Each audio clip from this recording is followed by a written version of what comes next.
Bienvenue dans les Chroniques du Sexisme Ordinaire, le podcast qui débusque le sexisme dans les moindres recoins. Je m'appelle Marine et avec vous, je passe à la loupe des sujets pas si anodins, de la taille des poches de pantalon au calcul du PIB. Car si le diable est dans les détails, le patriarcat aussi. Ici, pas de longs discours, du concret, des faits, le tout avec humour. Épisode 8, les Jeux Olympiques.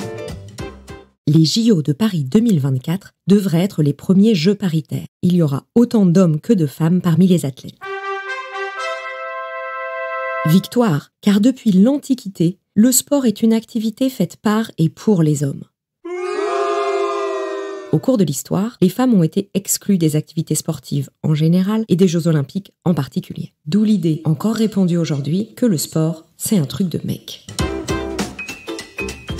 Les premiers Jeux Olympiques ont été organisés pendant plus de 1000 ans dans la Grèce antique. Tous les 4 ans, des athlètes se retrouvaient à Olympie, d'où le nom Jeux Olympiques, pour s'affronter en course à pied, lutte, équitation, lancer de disques et de javelots. Olympie, le reste du temps, c'était un sanctuaire avec des temples et les Jeux étaient aussi une fête religieuse en l'honneur de Zeus. Les gens venaient des différentes cités grecques, comme Athènes, Sparte ou Delphes, et en théorie, pendant les Jeux, il était interdit de se faire la guerre, ce qui était d'habitude assez courante le reste du temps.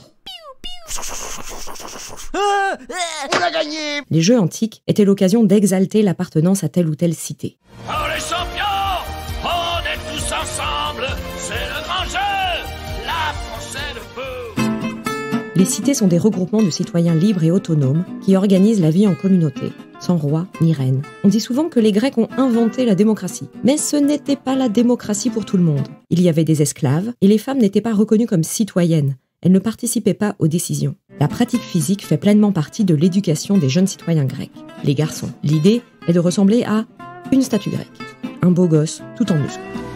Magnifique. Vous faites du sport ? Des maîtres spécialisés entraînent les jeunes hommes. Il faut être fort, mais aussi courageux, téméraire et endurant.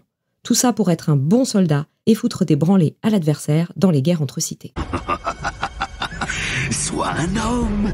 Dans l'Antiquité, les Jeux Olympiques étaient interdits aux femmes, même en tant que spectatrices, sauf si elles étaient jeunes et vierges pour couronner les vainqueurs. Celles qui bravaient l'interdit pouvaient être condamnées à mort et jetées du haut d'une falaise. Certaines femmes se sont déguisées en hommes et ont essayé de pénétrer dans l'enceinte sacrée et virile d'Olympie. Résultat, au portique de sécurité, on demandait à tout le monde de se mettre à poil. De façon générale, on n'éduquait pas les filles comme les garçons. Spoiler, c'est toujours le cas aujourd'hui. Les filles ne faisaient pas de sport, sauf à Sparte, où c'était quelque chose d'important, mais dans le but d'en faire des mères solides pour élever les futurs soldats. La guerre, encore et toujours. On a gagné! Il faut quand même noter que les femmes avaient leurs propres jeux, les jeux d'Héraïa, juste avant les jeux masculins d'Olympie. Mais ne concouraient que les jeunes femmes non mariées, il y avait des épreuves de course à pied, et c'était aussi un rite de passage prénuptial avant le mariage. En 393 avant notre ère, l'empereur romain Théosode Ier siffle la fin de la bamboche. Les jeux sont interdits car c'est un rite païen d'infidèles. Et oui, l'Empire romain est devenu chrétien. Exécution par Jupiter! Au cours des siècles, dans nos sociétés occidentales, les jeux sportifs restent une affaire d'hommes où on apprend à être un mec, un vrai. Le sport moderne, tel qu'on le connaît, se développe d'abord en Angleterre, dans les public schools, qui n'ont rien de public, ce sont des écoles privées pour les riches. Les élèves sont encouragés à pratiquer des exercices physiques pour apprendre la discipline, l'autonomie et la maîtrise de soi, un peu comme chez les Grecs. La légende raconte que c'est un élève de l'école de rugby qui lança la création du sport du même nom en reprenant à la main la balle lors d'un match de foot. En dehors des public schools, l'aristocratie anglaise pratique le tennis, l'équitation, l'escrime, le polo ou encore le cyclisme. Les femmes sont la plupart du temps exclues de ces activités, mais quelques duchesses, comtesses et baronnes osent se lancer. On trouve aussi à cette époque des femmes alpinistes, plutôt issues de la bourgeoisie. Elles accompagnent leurs maris dans leurs courses en montagne, en jupon et robe longue, car le pantalon, c'est indécent. Ça c'est pratique ça! Il y a aussi l'incroyable Marie Marvin. En 1908, elle fait le Tour de France cycliste en loose day. Les organisateurs lui ont refusé l'inscription. Qu'à cela ne tienne, elle prend le départ une fois le peloton masculin lancé. Elle fait toute la course toute seule. Elle avale les 14 étapes, 4488 km et passe la ligne d'arrivée le 9 août au Parc des Princes à Paris. Chez les hommes, parmi les 114 coureurs, seuls 36 terminent la course. Marie Marvin faisait aussi de la natation, de l'alpinisme et de l'aviation. Elle a traversé la Manche en montgolfière et le Chicago Tribune l'a surnommée à sa mort la femme la plus extraordinaire depuis jeune date. Mais en dehors des classes sociales aisées, il n'est pas vraiment question de sport. Le sport se développe donc comme une activité de mecs et de riches. Et parmi les mecs riches qui s'intéressent au sport, le plus fameux de l'époque est le baron Pierre de Coubertin. Charles-Pierre Frédy, baron de Coubertin, est issu d'une famille noble. Il étudie chez les jésuites, puis à l'école libre de sciences politiques.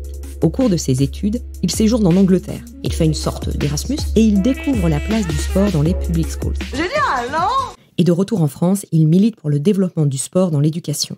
Une multitude de petites associations sportives sont créées et se regroupent en fédérations. Coubertin se dit que pour aller plus loin, il faut agir à l'échelle internationale. En 1894, lors d'un congrès sur l'athlétisme qui réunit 2000 personnes de 12 pays différents, il lance un projet de Jeux olympiques. Les premiers Jeux olympiques modernes ont lieu à Athènes en 1896 et se déroulent depuis tous les 4 ans. Sauf en 1916, 1940 et 1944 pour cause de guerre mondiale. La guerre, encore et toujours. Coubertin s'est inspiré des jeux grecs. Il y a dans les jeux modernes de nombreuses références à l'Antiquité. Le marathon, la flamme, la trêve olympique, mais sans l'adoration de Zeus. Coubertin meurt en 1937 et les JO perdurent après lui. Il est devenu un héros du sport moderne. Il y a des rues, des écoles, des stades Pierre de Coubertin qui célèbrent cet incroyable humaniste, pacifiste, rêveur. Coubertin était un homme blanc, cis, hétéro, riche et bien intégré dans son époque. C'était un sacré misogyne, raciste et colonialiste. Pour lui, l'athlète moderne exalte sa race, sa patrie et son drapeau. Il est persuadé de la supériorité des Blancs et il a soutenu les JO de Berlin en 1936 alors que Hitler était au pouvoir en Allemagne. Beaucoup appelaient à boycotter ces Jeux. Hitler lui renvoya l'ascenseur en proposant Coubertin pour le prix Nobel, ce que l'Académie Nobel refusa. Coubertin était radicalement hostile à la pratique du sport en compétition par les femmes. Elles étaient exclues des Jeux olympiques. En 1935, il déclare « Le véritable héros olympique est à mes yeux l'adulte mâle individuel. Je n'approuve pas personnellement la participation des femmes à des concours publics, ce qui ne signifie pas qu'elles doivent s'abstenir de pratiquer un grand nombre de sports, mais sans se donner en spectacle. Aux Jeux olympiques, leur rôle devrait être surtout, comme aux anciens tournois, de couronner les vainqueurs. » Coubertin n'arrivera pas à interdire trop longtemps la participation des femmes aux Jeux. Dès 1900, des femmes participent aux épreuves de tennis, voile, croquet et golf, puis de tir à l'arc et de patinage. Mais la discipline reine, l'athlétisme, leur reste interdite. Pour Coubertin et beaucoup de ses contemporains, le sport pour les femmes, c'est moche, dangereux et indécent. C'est parti pour le bingo misogyne. Argument fallacieux numéro 1, le sport féminin, c'est moche. Bah oui. Dans notre culture, la fonction première d'une femme serait d'être jolie pour satisfaire le regard de ces messieurs. Et pas besoin de remonter au 19e pour entendre ça. C'est complètement inesthétique. Il y a des sports qui sont masculins, il y a des sports qui sont féminins. Voir une femme danser, pour moi, c'est très joli. Voir une femme jouer au football, c'est moche, et je le dis. Voir une femme sur un vélo, c'est moche. Ça, c'est Marc Madiot, un coureur cycliste en 1987, après une étape du Tour de France lors d'une interview croisée avec Jeannie Longo. Argument fallacieux numéro 2, c'est dangereux. Bah oui, les femmes, ces petites choses fragiles, pourraient se blesser. Écartez-vous, mamie! Écartez-vous! Mais surtout, ça pourrait les empêcher de faire des enfants. Et ça, c'est très très grave. À l'époque, on considère que les secousses, les chocs liés à la pratique d'un sport, surtout en compétition, pourraient endommager l'utérus et compromettre la fécondité. Argument fallacieux numéro 3, c'est indécent. Pratiquer un sport en public ne serait pas convenable. Je suis choqué! On peut faire du sport, même Coubertin est d'accord, mais planqué chez soi et en jupe longue. Mais les femmes ne se laissent pas faire par cette morale masculine et bourgeoise. Elles créent des associations sportives féminines, comme le club Femina Sport fondé à Paris en 1912, un vivier de championnes qui va en particulier développer le football féminin. De nombreux clubs se créent et les femmes pratiquent de plus en plus de disciplines, comme la natation, le foot, le basket, le cyclisme ou le hockey. Une femme en particulier œuvre sans relâche à cette époque pour développer le sport féminin. C'est Alice Milia. Vous ne la connaissez pas? C'est normal, puisque l'histoire efface les contributions des femmes au profit de celles des hommes. Des hommes genre Pierre de Coubertin.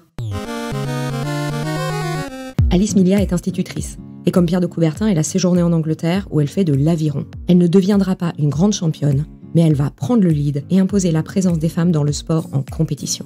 Présidente de plusieurs clubs et fédérations, elle demande au Comité international olympique d'ouvrir les épreuves d'athlétisme aux femmes. Le CIO refuse. Alors, elle crée le premier meeting d'athlétisme féminin en 1921 à Monaco. En 1922, elle organise des Jeux féminins à Paris. 15 000 personnes y assistent. Il y a tout le cérémonial, comme dans les Jeux masculins. Mais le CIO refuse l'appellation Jeux olympiques. Ce sera des Jeux mondiaux féminins. En 1925, Pierre de Coubertin quitte la direction du CIO. Et pour les Jeux de 1928, les femmes peuvent concourir dans 5 épreuves d'athlétisme. Alice Mia est même invitée à participer au jury. Les JO s'ouvrent aux femmes, mais on fait le tri. Violette Maurice, sportive multidisciplinaire, est exclue car elle est lesbienne et porte des pantalons. Beaucoup de disciplines restent interdites aux femmes, comme le marathon jusqu'en 1984 ou le saut à la perche jusqu'en 2000. Et il faut attendre 2007 pour que le CIO intègre dans la charte olympique le principe d'égalité entre les femmes et les hommes et déclare encourager et soutenir la promotion des femmes dans le sport. Alice Mia est morte depuis 1957, mais c'est aussi sa victoire. Merci d'avoir écouté cet épisode.